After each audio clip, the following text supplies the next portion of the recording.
Avis vascular centre మన దేశంలోనే the best varicose vein hospital. Folk song lyric వింటే కలిపి పాడాల్సిందే, కాలు కదపాల్సిందే కదా. స్పెషలీ ఇలాంటి సాంగ్స్. పేరుగల్ల పెద్దిరెడ్డి అనే పాటతో పేరు తెచ్చుకున్న మమతా రమేష్ గారు ఇవాళ మనతో పాటున్నారు. 200 సాంగ్స్కి పైగా పాడిన తన జర్నీ అమేజింగ్ కదా. సో తన జర్నీతో పాటు స్పెషలీ ఈ పాటకి సంబంధించిన విషయాలు కూడా తన మాటలోనే విందాం. హలో, హాయ్, నమస్తే, ఎలా ఉన్నారు? నమస్తే, బాగున్నాను. మీరు ఎలా ఉన్నారు? చాలా బాగున్నా. మిమ్మల్ని చూసిన తర్వాత ఇప్పుడు నెక్స్ట్ మీతో పాట పాడించుకుంటాను అని తెలిసిన తర్వాత ఇంకా హ్యాపీగా ఉన్నాను.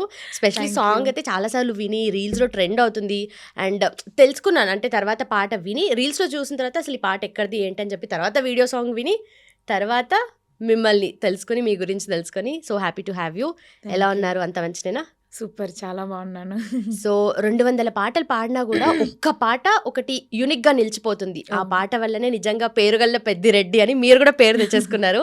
సో ఎలా అనిపిస్తుంది? అంత చుట్టూ రెస్పాన్స్ కానీ ఇంట్లో వాళ్ళు కానీ ఎలా అనుకున్నారు? చాలా హ్యాపీగా ఉందండి. ఎందుకంటే పాట మనల్ని ప్రపంచానికి పరిచయం చేస్తుంది అంటే నేనేమో అనుకున్నాను, కానీ నిజంగానే నన్ను ప్రపంచానికి పరిచయం చేసింది. సో నిజంగా అసలు రెస్పాండ్ నేను ఇంకా మాటల్లో చెప్పలేకపోతున్నాను. అంత రెస్పాండ్ వస్తుంది నాకు. ఎక్కడెక్కడి నుంచో డిఎస్పీలు కానీ ఎస్ఐలు కానీ అట్లా మాట్లాడడం చాలా హ్యాపీ అనిపిస్తుందండి. నిజంగా చాలా అంటే చాలా ప్రౌడ్గా అనిపిస్తుంది. ఏంటి అంటే ఈ పాట నేను పాడడం ఒక ఎత్తు అయితే ఆ, మంచి వాల్యూని తీసుకొచ్చింది అనమాట. నాకు ఈ పాట మంచి గుర్తింపుతో పాటు మంచి విలువను తీసుకొచ్చింది.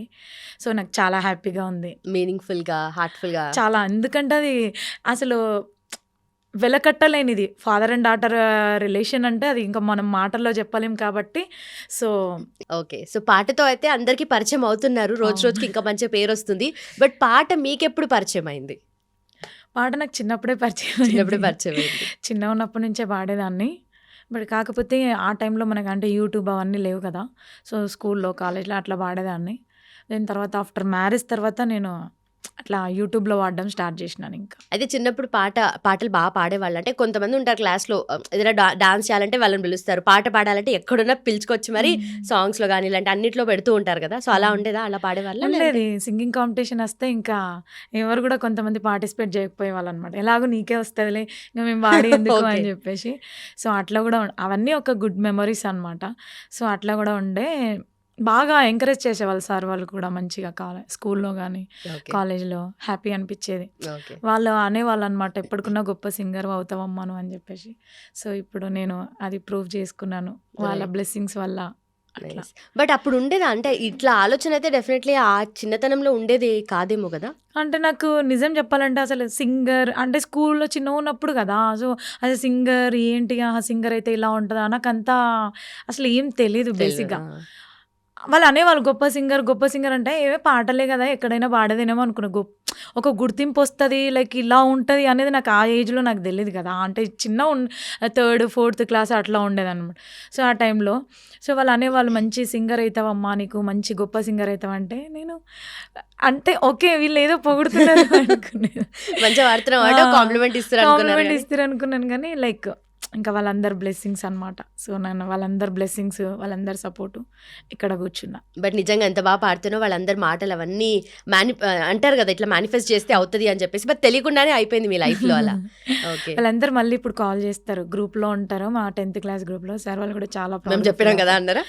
చాలా హ్యాపీగా ఫీల్ అవుతారు. ఓకే, అండ్ స్పెషలీ ఇప్పుడు పాటలు పాడాలి అని అనుకున్నప్పుడు ట్రెడిషనల్ మ్యూజిక్ ఏదైతే మ్యూజిక్ ఉంటుందో అది నేర్చుకుంటారు చాలా మంది. మీరు అది నేర్చుకోకుండానే ఇంత బాగా పాడుతున్నారు అంటే దానికి ఫోక్ సింగింగ్ అంటేనే అది కదా. అంటే మన పల్లె ప్రకృతి, ఆ మొత్తము మట్టి వాసన అవన్నీ కూడా పాటలో కనిపిస్తాయి.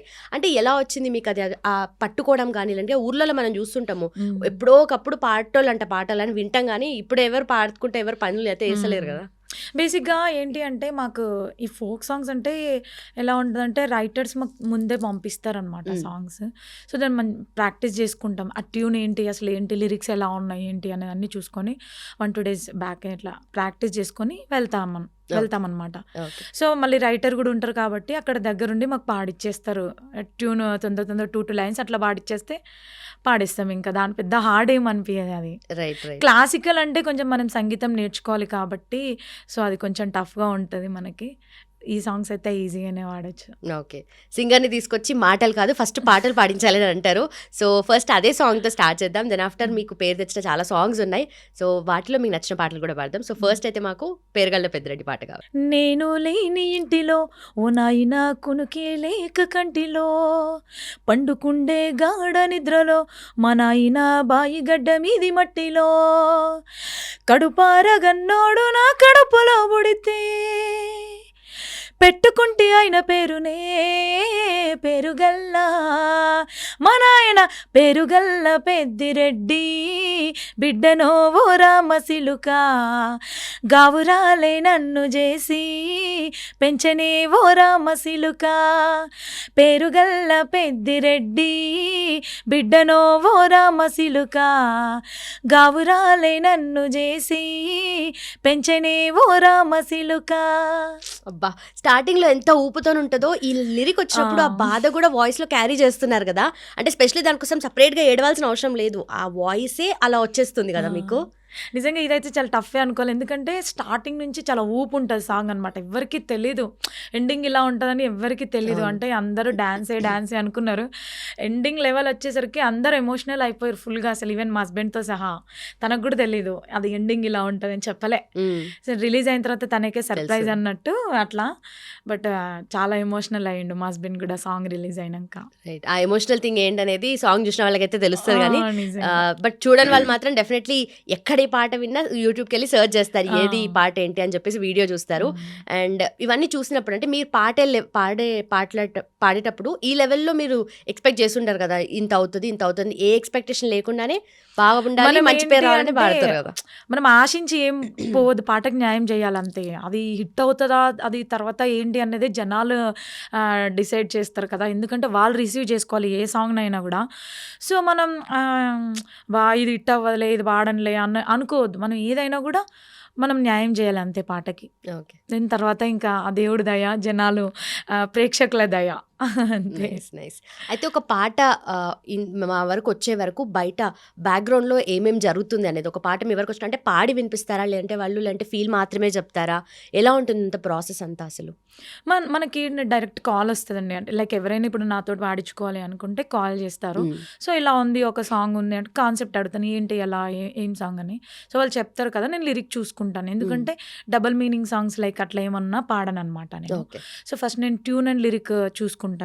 ఓకే లిరిక్ అండ్ ట్యూన్ బాగుంటే ఇంకా ట్యూన్ పర్లేదు ఎట్లా ఉన్నా ఏం కాదు, బట్ లిరిక్ కంపల్సరీ చూసుకుంటాను. ఎందుకంటే అక్కడ ఏం లైక్ వర్డ్స్ ఏమైనా తేడా ఉన్నా కూడా నేను చేంజ్ చేయమని అయినా చెప్తాను. లేదంటే ఇంకా కంప్లీట్గా డబల్ మీనింగ్ లైక్ అట్లా ఉంటే పాడను అనమాట. ఇంకా ఫస్ట్ కెళ్ళి పెట్టుకున్నారు అట్లా అంతే. రూల్? ఇంకా నేను పాడను అట్లాంటి సాంగ్స్. ఇంకా ఎందుకు, మనకు మంచి నేమ్ ఉన్నప్పుడు అంటే అదేం తప్పు కాదు, బట్ కాకపోతే ఫ్యామిలీస్ కూడా ఒప్పుకోవాలి కదా. సో అట్లా అనమాట. అట్లా నేను సెలెక్ట్ చేసుకుంటాను అనమాట. వాళ్ళు పంపిస్తారు మనకు సాంగ్ పక్కా.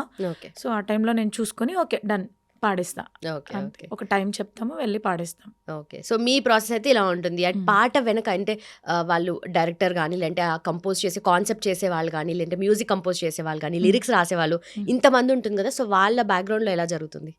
వాళ్ళు బేసిక్గా వాళ్ళు అన్ని సాంగ్ ఫస్టే కంప్లీట్ చేసుకుంటారండి. ఈవెన్ లైక్ ఫస్ట్ రైటర్తో స్టార్ట్ అవుతుంది కదా. సో సాంగ్ కంప్లీట్ చేసుకొని నాకు పంపిస్తారు.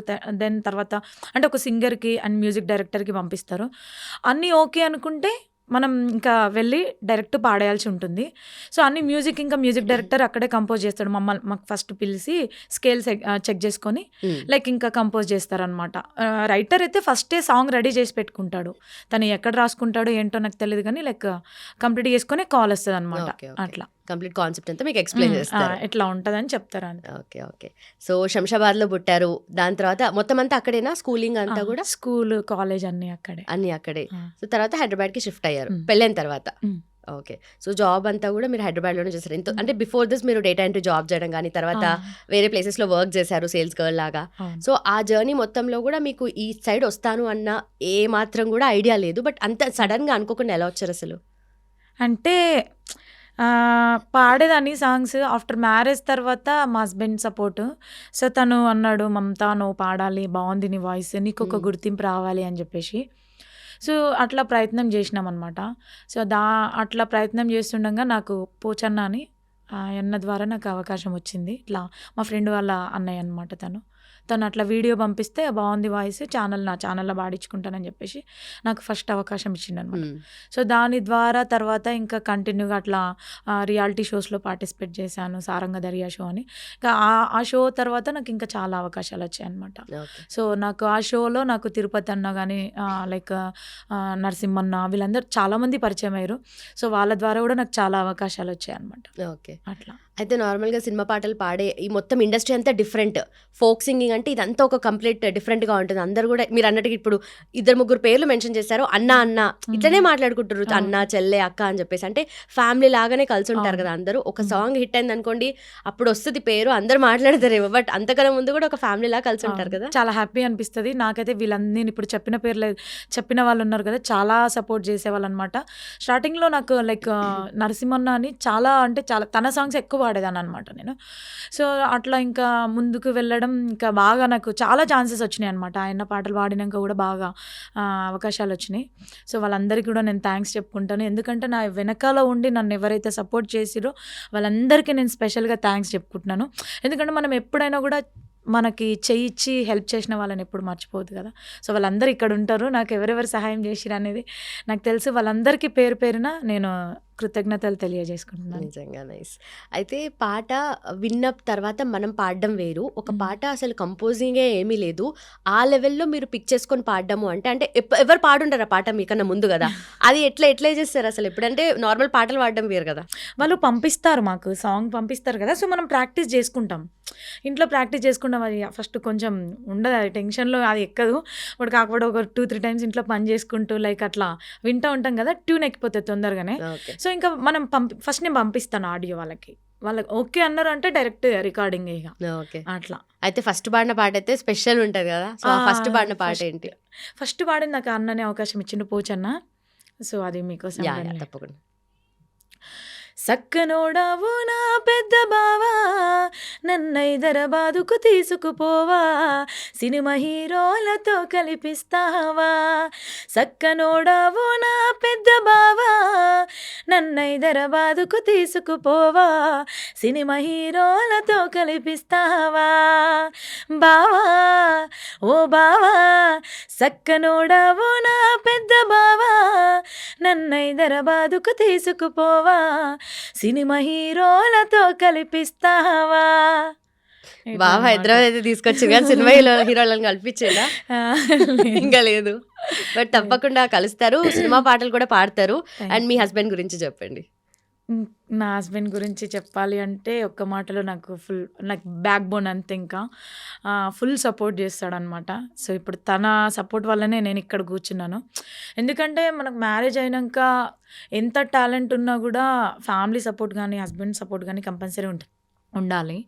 సో దాంట్లో నేను చాలా అదృష్టవంతురాలను అనమాట.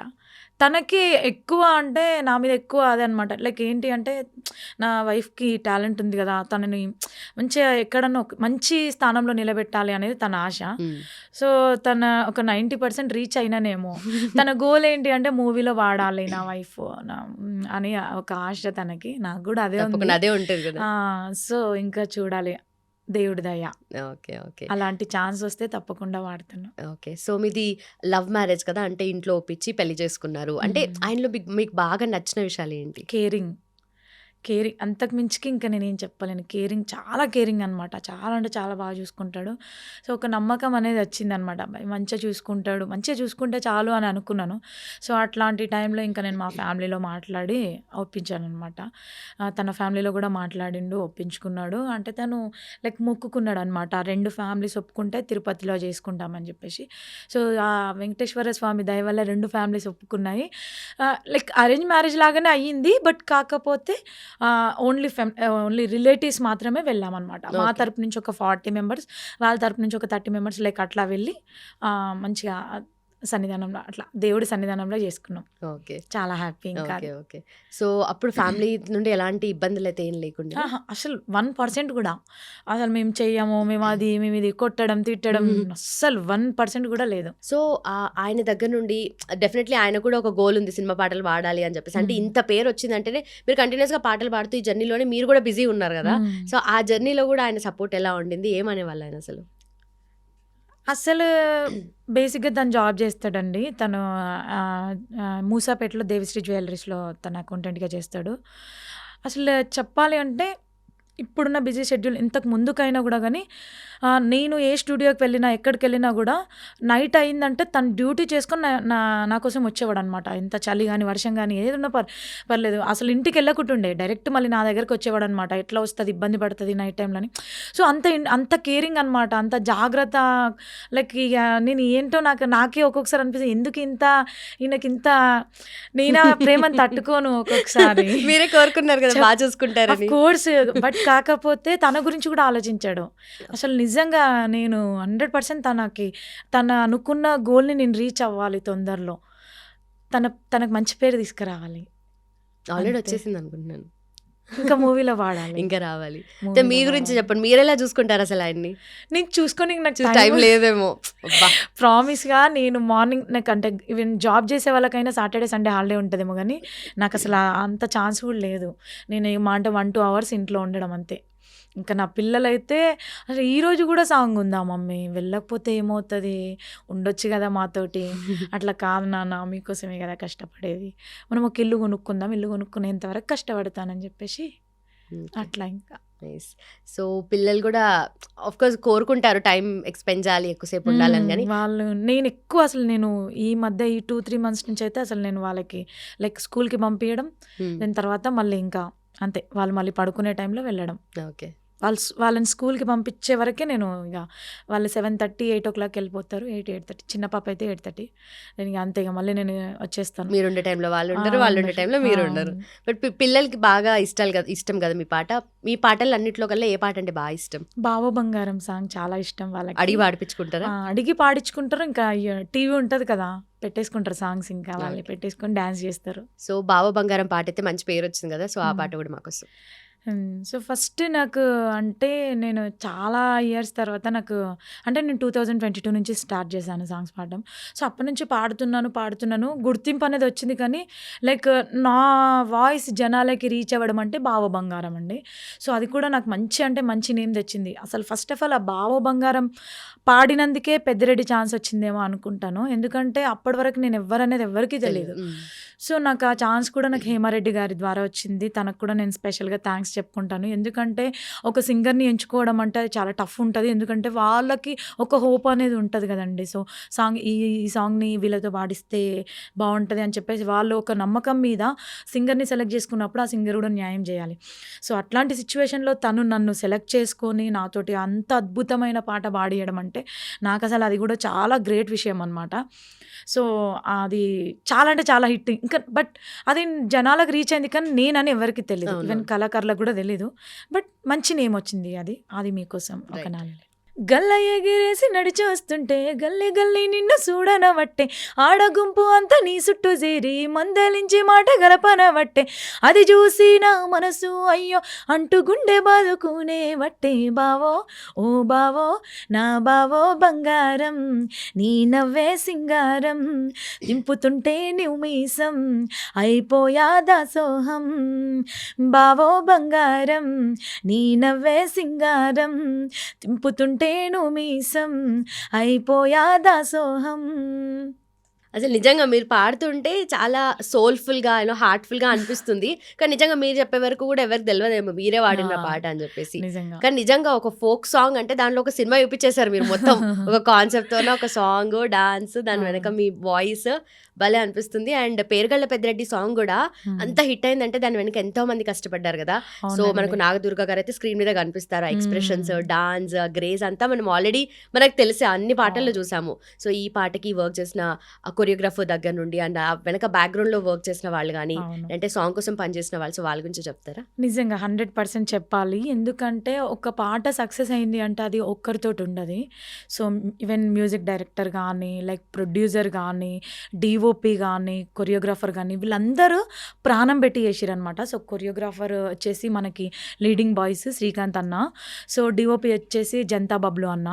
సో వీళ్ళందరూ కూడా ఒక మూవీ లెవెల్లో తీశారనమాట. నిజంగా నేను ఎంతవరకు న్యాయం చేసినో వాళ్ళు అంతకంటే ఎక్కువ పాటకు న్యాయం చేసి 100% బెస్ట్ ఇచ్చారు. 100 కాదు 200% అనుకుంటా నేనైతే.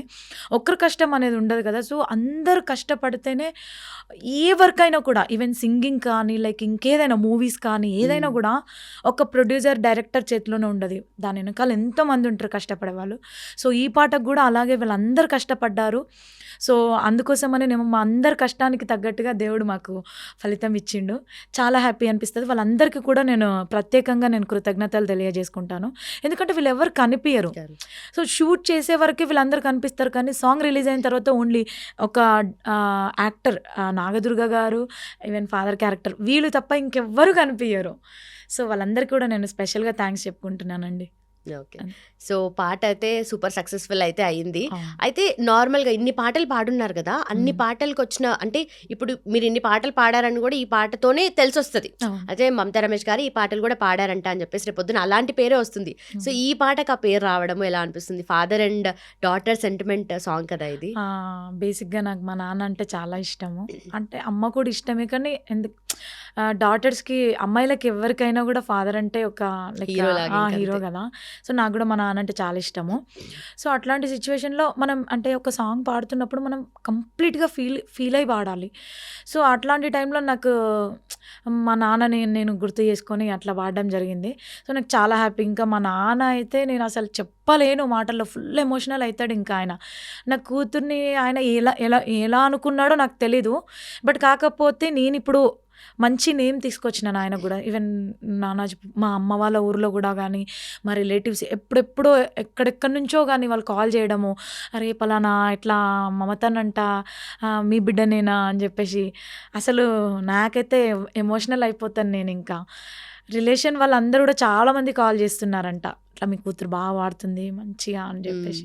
అంటే ఒక తండ్రికి ఇంకా అంతకంటే కావాల్సింది ఏముంటుంది. అసలు ఎక్స్పెక్ట్ కూడా చేయనంత పేరు తీసుకొచ్చి పెట్టారు కూడా. నిజంగా నేను కూడా అనుకోలేదండి. నిజంగా పెద్దిరెడ్డి నాకు ఇంత హిట్ ఇస్తుంది, ఇంత మంచి నేమ్ తెస్తుంది అని నేను అనుకోలేదు. అసలు నా ఒక్కొక్క దగ్గరికి వెళ్ళినా కూడా మేడం ఫోటో తీసుకుంటాం, నేను ఇంకా చెప్పలేను, ఎమోషనల్ అవుతాను. ఒక్కొక్క సందర్భంలో నాకు గుర్తింపు రాని సందర్భంలో ఏదైనా ప్రోగ్రామ్స్కి వెళ్ళినా కూడా గుర్తింపు వచ్చిన సింగర్స్ తోటి వేరే వాళ్ళు ఇట్లా ఫొటోస్ తీసుకుంటుంటే నేను అట్లా నిలబడి చూసేదాన్ని. లైక్ అంటే నేను ఫీల్ అయ్యేదాన్ని, నాకెప్పుడు ఇలాంటి ఛాన్స్ వస్తే లైక్ నేను కూడా ఎప్పుడు ఇట్లా గుర్తింపు తెచ్చుకుంటాను ఫీల్ అయ్యేదాన్ని. సో నిజంగా నేను దేవుణ్ణి బాగా నమ్ముతాను, శివయ్యని. ఏది నమ్మినా ఏం చేసినా కూడా నీ కష్టం అనేది ఒకటి ఉంటే నీకు తప్పకుండా సక్సెస్ వస్తుంది. ఇది మాత్రం 100%. నీ కష్టం లేని నీకు సక్సెస్ రావాలి అంటే కష్టం అది. సో నువ్వు కష్టపడు, ఏదో ఒక రోజు వస్తుంది.